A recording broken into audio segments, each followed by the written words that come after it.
शुभेच्छा देतो. खरं म्हणजे मला आठवत आहेत ते वर्षभरापूर्वीचे दिवस. या राज्यात, मुंबईत, सगळीकडे, देशभर, जगभरामध्ये काय तो माहोल झाला होता. एक वेगळं वातावरण पाहायला आपल्याला मिळालं. परिस्थिती आपल्या सगळ्यांना माहिती आहे. सर्वसामान्यांच्या मनामध्ये एकच विचार होता की सर्वसामान्य माणसाला न्याय हक्क मिळवून देणारं सरकार या राज्यामध्ये स्थापन झालं पाहिजे. 2019ला अधिकृतपणे शिवसेना भाजपा युती घोषित झाली आणि शिवसेना भाजपा युती म्हणून आपण निवडणुका लढवल्या. आदरणीय बाळासाहेबांचा फोटो, बाळासाहेबांचे विचार घेऊन आपण पुढे गेलो. एका बाजूला देशाचे प्रधानमंत्री आदरणीय मोदी साहेबांचा फोटो, त्यांचे विचार. आपण घराघरामध्ये युतीसाठी मत मागितली आणि सगळ्यांनाच वाटलं की सरकार पुन्हा येणार आणि त्या प्रकारे बहुमत देखील दोन्ही पक्षाला मिळालं. परंतु दुर्दैवाने निवडणूक जशी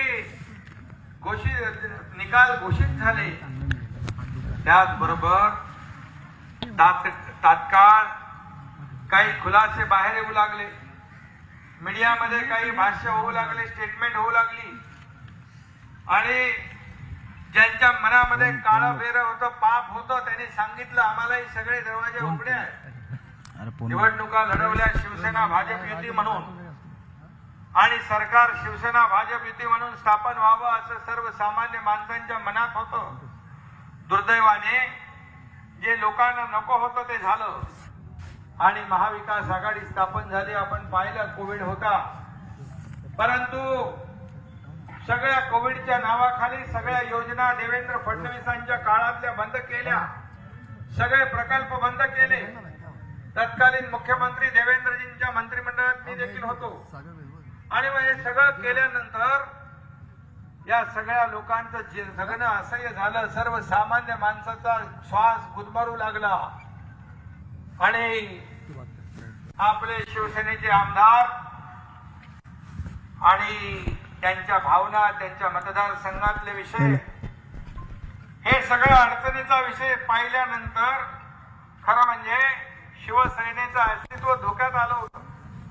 मुख्यमंत्री आपला, सरकार कोण चालवत होतं आणि यामुळे शिवसेना आणि शिवसैनिकांचं खच्चीकरण होऊ लागलं. मी यापूर्वी देखील सांगितलं आणि म्हणून शिवसेना वाचवण्यासाठी, शिवसैनिकांचं खच्चीकरण थांबवण्यासाठी भलतं धाडस त्यावेळेस करावं लागलं. धाडस सोपं नव्हतं, परंतु शेवटी या महाराष्ट्रातल्या जनतेच्या मनामध्ये, किंबहुना शिवसैनिकांच्या मनामध्ये, शिवसेनेच्या आमदारांच्या मनामध्ये जे काही घडत होतं, मनामध्ये त्यांच्या जे काही विचार होते, उद्रेक होता, सगळं होतं, त्याला वाचा फोडण्याचं काम त्यावेळेस या एकनाथ शिंदेने केलं.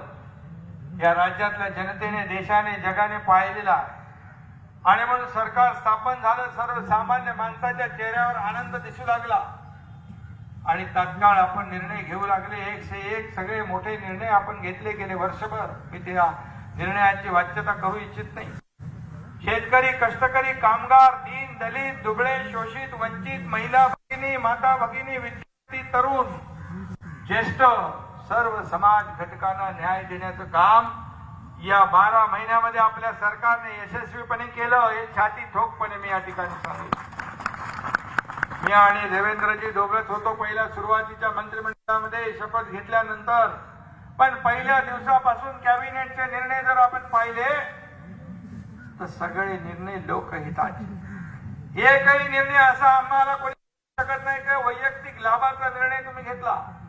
आमचा अजेंडा एकदम स्वच्छ, साफ आहे, लोकांच्या हिताचा, लोकाभिमुख. आणि म्हणून मी खास करून या काळामध्ये आपण सगळ्यांनी साथ दिली. काळ तसा प्रसंग बाका होता. काही लोक आपल्या पाठीशी अगदी मनापासून होते. काही विचार करत होते काय होणार काय होणार, एकनाथ शिंदेचं काय होणार, 50 लोकांचं काय होणार. पण मी माझी कधीच फिकीर केली नाही. मी माझ्या राजकीय जीवनामध्ये कुठलाही निर्णय घेताना मागचा पुढचा विचार न करता धाडसाने असे अनेक निर्णय घेतले. त्याच्या पाठीमागे बाळासाहेबांचे आशीर्वाद, प्रेरणा आणि धर्मवीर आनंद दिघे साहेबांचं पाठबळ होतं.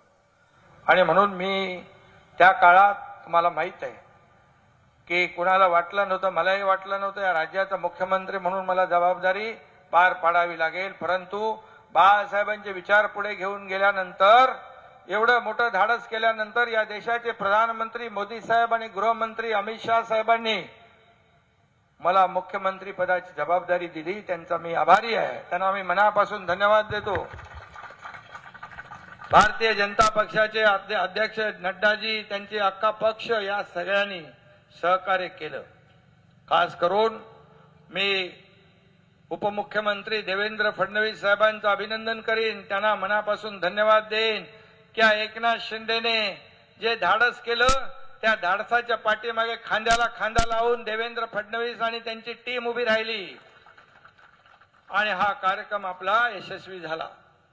आणि म्हणून आम्ही दोघं या राज्यामध्ये आणि मंत्रिमंडळ पूर्णपणे सर्वसामान्य लोकांना न्याय देण्याचंच काम करतोय. 24 तास काम तेही फिरतायत, मी फिरतोय, तेही वेगवेगळ्या भागामध्ये वेगवेगळ्या ठिकाणी आम्ही पूर्ण महाराष्ट्र पिंजून काढतोय. आणि शेतकऱ्यांसाठी घेतलेले निर्णय ऐतिहासिक निर्णय आहेत. मीडियाला मी मगाशी सांगितलं, आतापर्यंतच्या इतिहासामध्ये कधीच असे निर्णय घेतले नव्हते. एनडीआरएफच्या दुप्पट, 2 हेक्टरचे 3 हेक्टर, सततच्या पावसामुळे होणारं नुकसान, नैसर्गिक आपत्ती, महाविकास आघाडीने 50,000पर्यंत निर्णय घेतला देण्याचा. त्यांना इन्सेंटिव्ह तो दिला नाही, आम्ही दिला. महिला भगिनींसाठी, मुलीसाठी लेक लाडकी लखपती योजना आपण केली. मुलगी 18 वर्षाची होईपर्यंत ₹1,00,000 तिच्या खात्यात जमा करण्याचा ऐतिहासिक निर्णय आपण घेतला. बचत गटाचे निर्णय घेतोय, त्यांना पाठबळ देतोय, खेळतं भांडवल देतोय. त्यांचे प्रोडक्शन जे आहे ते विक्री, ब्रँडिंग, सगळं जे काय मार्केटिंग, त्याला आपण संधी देतोय. फक्त बोलून नाही, शेतकऱ्याबरोबर महिला भगिनी, ज्येष्ठ सगळ्यांना आपण या ठिकाणी न्याय देण्याचं काम करतोय. परवाच्या कॅबिनेटमध्ये एक ऐतिहासिक निर्णय आपण घेतला. सर्वसामान्य माणसाला आरोग्याची चिंता असते. एखादं ऑपरेशन करायचं तर कसं करायचं, कुठं करायचं, पैसे कुठून आणायचे. महात्मा ज्योतिबा फुलेची 1.5 लाखाची योजना आपण 5 लाख रुपयाची केली. आणि 5 लाख रुपयाची करून आम्ही थांबलो नाही. तर यापूर्वी पिवळं आणि केसरी रेशन कार्ड पाहिलं जात होतं. आम्ही परवाच्या कॅबिनेटमध्ये निर्णय घेतला, या महाराष्ट्रातल्या 12.5 कोटी जनतेला 5 लाखापर्यंतचे उपचार मोफत देण्याचा निर्णय घेतलाय. हे देशातलं पहिलं राज्य असेल की 100% लोकांना त्या योजनेमध्ये कव्हर केलेलं आहे. बाकी योजना खूप आहेत, मी सांगत नाही. शासन आपल्या दारी हा लोकाभिमुख कार्यक्रम एवढा प्रचंड प्रतिसाद मिळतोय की शासन तुमच्या घराजवळ येत आहे. तुम्हाला शासनाकडे यायचं नाही, कलेक्टर कचेरीत नाही, तहसीलदार कचेरीत नाही, तलाठीकडे नाही, तर शेतकरी तुमच्या सरकार तुमच्याकडे येत आहे. कलेक्टर, तहसीलदार, तलाठी गावागावात फिरतायत नोंदी करायला. हे चित्र कधी पाहायला मिळालं नव्हतं. अशा प्रकारचे आमूलाग्र मोठे निर्णय आपल्या सरकारने घेतलेत. महिलांसाठी एसटी प्रवास, ज्येष्ठांसाठी एसटी प्रवास, खूप निर्णय आहेत. जंत्री वाचायला वेळ लागेल, पण हे लोकाभिमुख सरकार, सर्वसामान्यांच्या मनामधलं सरकार. काल मी पंढरपूरला होतो, लाखो वारकरी होते, 20 लाख वारकरी तिकडे आले होते. सगळ्यांच्या चेहऱ्यावरचा आनंद पाहिल्यानंतर समाधान वाटलं की आम्ही घेतलेला निर्णय हा लोकांच्या हिताचा झाला आहे. कारण ते बोलत होते, शिंदे साहेब आगे बढ़ो, हम तुम्हारे साथ है. आम्हाला पाहिजे तो सरकार या ठिकाणी आम्हाला हवं असलेलं सरकार स्थापन केलंय. आणि म्हणून मी आपल्या सगळ्यांना, ठाणे हे आपलं बालेकिल्ला आहे, ठाणा आपला धर्मवीर आनंदगे साहेबांचा बालेकिल्ला हे आपलं हेडक्वार्टर आहे आणि म्हणून इथे आज तुम्ही मोठ्या प्रमाणावर एक जल्लोष जोश आणि सगळं आपण केलंय. सिव्हिल हॉस्पिटलचं काम सुरू झालंय. सुपर स्पेशालिटी बेड तेही वाढवतो. मातोश्रीच्या त्याचं तेही बेड वाढवतोय. सिव्हिल हॉस्पिटल सुपर स्पेशालिटी करतोय. आपण काल निर्णय घेतला कॅबिनेटमध्ये परवाच्या दिवशी जिल्हा वाईज सगळीकडे मेडिकल कॉलेज तयार करतोय आपण, कारण मोठ्या प्रमाणात डॉक्टरांची संख्येची आवश्यकता आहे. आणि म्हणून आरोग्याच्या दृष्टीने अरे अभी गली गली में जाओ क्या मैं हॅलो हा एकच सांगतो, आरोग्याच्या दृष्टीने कोविड मध्ये आपल्याला अनुभव आलेला आहे आणि म्हणून आरोग्य व्यवस्था सुदृढ करण्यासाठी हे सरकार सगळे उपाय करते आहे. आपलं प्राधान्य आहे शेतकरी, कष्टकरी, कामगार, आरोग्य, शिक्षण, पायाभूत सुविधांचं काम या देशामध्ये फक्त या महाराष्ट्रात पहिल्या नंबरचं सुरू आहे. आज मी आपल्याला हेही सांगतो, कालच आम्ही 40,000 कोटीचे अग्रीमेंट नाही, डायरेक्ट त्यांना जागेचं अलॉटमेंट केलं. 1,20,000 रोजगार तिथून तयार होणार आहेत. हे सरकारचं आपलं काम आहे. आणि म्हणून आपलं राज्य जेव्हा युतीचं सरकार देवेंद्रजी मुख्यमंत्री होते तेव्हा पहिल्या नंबरला होतं. परदेशी गुंतवणुकीमध्ये दुर्दैवाने मागच्या 2 वर्षामध्ये महाविकास आघाडीमध्ये गुजरात आणि कर्नाटक पहिल्या नंबरला गेलं. परंतु मला सांगायला अभिमान वाटतो, या 10-11 महिन्यामध्ये पुन्हा आपला नंबर 1 नंबरला आपण आणला. 1,18,000 कोटी रुपयाची परदेशी गुंतवणूक आपल्या राज्यात झाली. हजारो लाखो लोकांना रोजगार मिळतोय आणि म्हणून मिळेल. आणि म्हणून बाळासाहेब म्हणायचे, रोजगार मागणारे नाही, रोजगार देणारे हात तयार करा. हे देखील आपण आपल्या राज्य सरकारच्या माध्यमातून करतोय. आणि म्हणून मी आपल्या सगळ्यांना मनापासून आजच्या वर्षपूर्ती दिनाच्या शुभेच्छा देतो. आपल्याला इथे केक कापायला सर्वसामान्य साफसफाई कर्मचारी, आपला रस्त्यावर साफसफाई करणारा कर्मचारी अभिषेक, तुझं नाव काय, तो आला. इथे लहान मुली आल्या, पोलीस आले. सर्वसामान्य माणसांच्या हातून हा आज सर्वसामान्यांच्या सरकारचा वर्षपूर्ती दिनाचा या ठिकाणी आपण कार्यक्रम केलेला आहे. त्याबद्दल नरेशजी तुम्हाला सगळ्यांना मनापासून शुभेच्छा. महिला आघाडी शुभेच्छा. सगळ्यांना धन्यवाद. जय हिंद, जय महाराष्ट्र.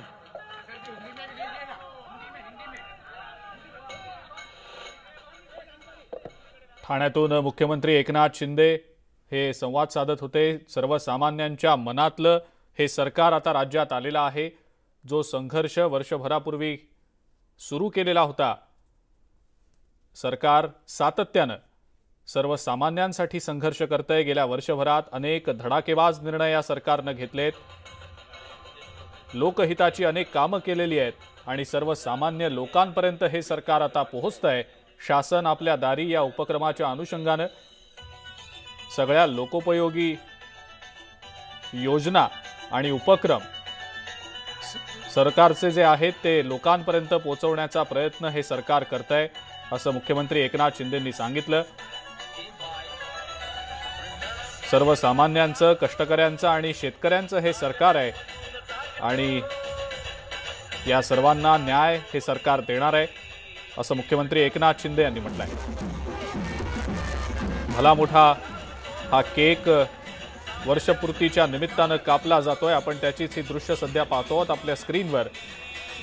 ठाण्यातनं मुख्यमंत्री एकनाथ शिंदे यांनी जनतेशी संवाद साधलाय आणि शिंदे फडणवीस सरकारच्या वर्षपूर्तीच्या निमित्तानं ठाण्यामध्ये हा जो कार्यक्रम आयोजित करण्यात आलेला आहे,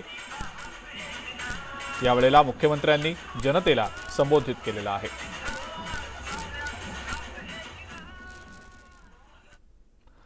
पुढची बातमी बघूया. मुंबई महानगरपालिका मुख्यालयावर धडकणाऱ्या ठाकरे गटाच्या उद्याच्या मोर्चात स्वतः पक्षप्रमुख उद्धव ठाकरे हे सुद्धा उपस्थित राहणार असल्याचं समजतंय.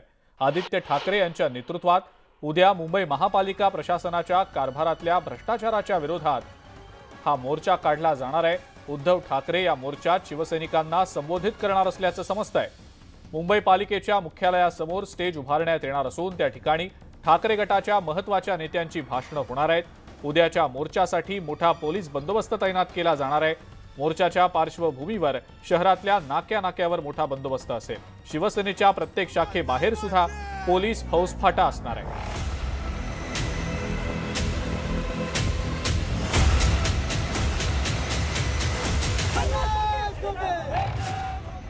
पुण्यामध्ये सध्या सुरू असलेल्या कायदा आणि सुव्यवस्थेच्या मुद्द्यावरून रान पेटलेला आहे। महिला आणि मुलींच्या सुरक्षिततेसोबतच गाड्यांची तोडफोड होणं आणि रस्त्यांवर घडणारे गुन्हे यामुळे पुणे पोलिसांवर मोठी टीका होतीये। आणि याच सगळ्या प्रश्नांवर उत्तरं देण्यासाठी पुणे पोलीस आयुक्त रितेश कुमार यांच्यासोबत आमचे प्रतिनिधी वैभव सोनवणे यांनी संवाद साधलाय। पाहूया। आपल्या सोबत स्वतः पोलीस आयुक्त रितेश कुमार सर आहेत, त्यांना विचारूया। सर, शहराची कायदा सुव्यवस्था याच्यावरून एकीकडे राजकारणी रंगताना पाहायला मिळते, दुसरीकडे घटना ज्या आहेत तोडफोडीच्या घटना कमी होत नाहीयेत आणि महिलांची सुरक्षितता हा सगळ्यात मोठा ऐरणीवर आलेला प्रश्न आहे। काय आपली पोलीस आयुक्त म्हणून भूमिका आहे? आपण काय काय मेजर्स घेतोय हे सगळं थांबवण्यासाठी आणि कारवाई कशी करणार आहोत? ते आमचे दोन प्लेनवर कारवाई होत आहे। एक जे घटना घडली मुलीच्या 3 दिवसा अगोदर त्यांच्या एक जुना साथीदाराने अटॅक केला, ते एक आपण कारवाई आहे। दुसरी जो एक आठवड्यापूर्वी जे वाहनाची तोडफोड झाली होती, ते लोक सगळे अटक झालेले आहेत आरोपी, त्याच्या विरुद्ध कडक कलमाखाली कारवाई होत आहे। घटना परवा दिवशी घडला, त्यामध्ये आपण एक व्यसनमुक्तीच्या मागील 3 दिवसा अगोदर जे आपण अँटी नार्कोटिक्स डे होता 26 जूनला, त्या दिवशी आपण सुरू केलेला आहे।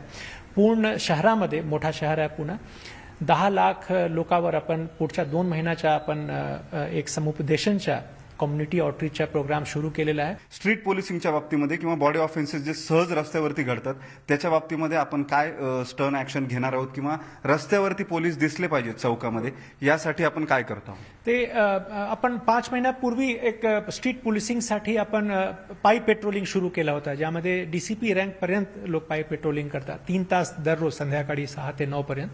ते चालू आहे आणि आता ते अजून ते आपण वाढवणार आहोत। व्हिडिओ जर्नलिस्ट सचिन अन्साटे सर, वैभव सोनवणे, न्यूज 18 लोकमत, पुणे।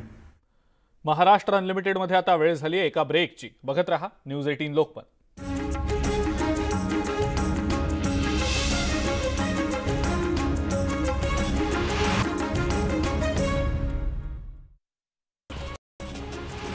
पहिल्याच